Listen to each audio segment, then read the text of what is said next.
Welcome to Sports. I'm Kayvon Izami. Fabulous Football Friday. Week 7 is officially here, and this is a wild week. Some really crazy and intense matchups. Some matchups that we're not usually used to seeing, but some really, really good ones, especially on paper. But unfortunately, we have to start this sports segment with some sad news as NFL Hall of Famer Dick Butkus has passed away. Dick Butkus was known as one of the best linebackers to ever play in the NFL, and Thursday the Chicago Bears announced that Butkus passed away peacefully in his sleep overnight at his home in Malibu, California. Butkus is widely regarded as one of the greatest linebackers the sport has ever seen. Known for his crushing tackles, he became one of the most popular players in Bears history during his 9-year career with the team during the 60s and 70s. During that time, Butkus was a first-team All-Pro selection 5 times and had an 8-time Pro Bowl honoree. He was selected to the Pro Bowl Football Hall of Fame in 1979,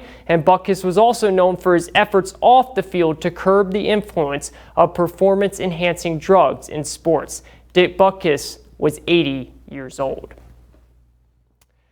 This is one of the things that I think really sums up how Dick Butkus' career was. I did not get to see him play, but as a sports historian, as someone that loves sports, I've always gone back and looked at the previous players that have played, and he was what a lot of people say what football should still be. And this is a quote from Deacon Jones, who played for the Los Angeles Rams. Every time Dick hit you, he tried to put you in the cemetery, not the hospital. He would hit like no other, and to this day, he is one of the hardest hitting linebackers the NFL has ever seen, and that is one of the reasons why he's famous. The legend Dick Butkus has passed away at 80 years old. It's always a hard transition, but from that, we go to the game of the week, sponsored by C. Adam Tony Tire Pros. This is it, James Monroe versus Greenbrier West. What is this matchup that we're looking at? It's star power for James Monroe. It's Cooper Ridgeway, 653 rushing yards and 10 touchdowns on the season. And then Chaz Boggs, the do-it-all player, 23 rushes, 249 yards and 3 touchdowns. But that's just rushing. Let's look at the receiving. 11 receptions, 235 yards, and 4 touchdowns. James Monroe is a star team that can beat you in a lot of ways, but then you get to Greenbrier West, and they're a team that's as versatile as it comes. They can beat you with numerous players. Strength in numbers, as I like to call it, is they're the only team with 4 different players on their team with over 100 rushing yards in the whole conference. No other team has anywhere near that.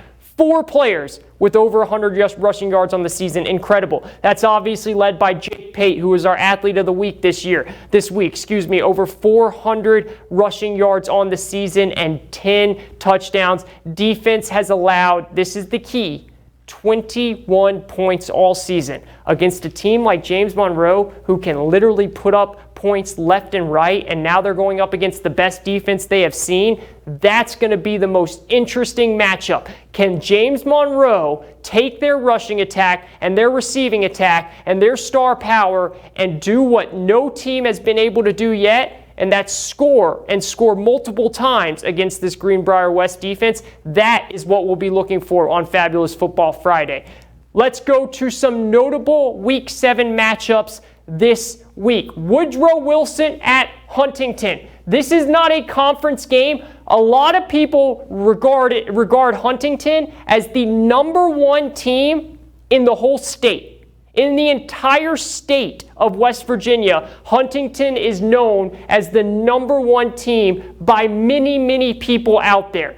And Woodrow Wilson is going to have to go up against them. But Woodrow Wilson, only 1 loss on the season. They have outperformed what a lot of people have expected. It's going to be a really fun challenge. Hurricane at Princeton. Hurricane 4-1, Princeton undefeated. This might be my favorite matchup outside the James Monroe versus Greenbrier West game. We'll have people at that game. We'll have highlights of that game for the Fabulous Football Friday at 11. That game is going to be offense, offense, offense, and it might be whoever touches the ball last is going to win. I cannot wait to watch that game. And then Westside at Independence. Why am I so excited for Westside at Independence? It's two different storylines. Westside started off the season slow, but with Caden Vance at quarterback, they have just skyrocketed. They've won a couple games in a row. They're looking like a really good, well-rounded team. And then Independence, on the other hand, they're the defending state champions, and they've now lost 2 games in a row and 3 total games on the season. So we're looking at this and saying, is Independence going to kind of spiral out of this and lose multiple games, or are they going to get themselves together and win against a very good team against Westside? The good thing is they finally get to go back home. They played 2 tough games on the road. That will be huge. And then the last one here, Oak Hill at Greenbrier East. Oak Hill was off a bye last week. Now they come back. I just want to see how they get back into form after coming off a bye. They're 4-1 on the season. Greenbrier East has had a very tough year. They're not doing what they thought they would be able to do, but they still get there and fight, and it's going to be a tough matchup for Oak Hill coming off a bye to get the legs running and see how it goes. So many good matchups. One of the most interesting and entertaining weeks we've had all season that we might have at all. We will break it all down on Fabulous Football Friday, of course, but until then, that does it for sports. We'll be back with more right after this.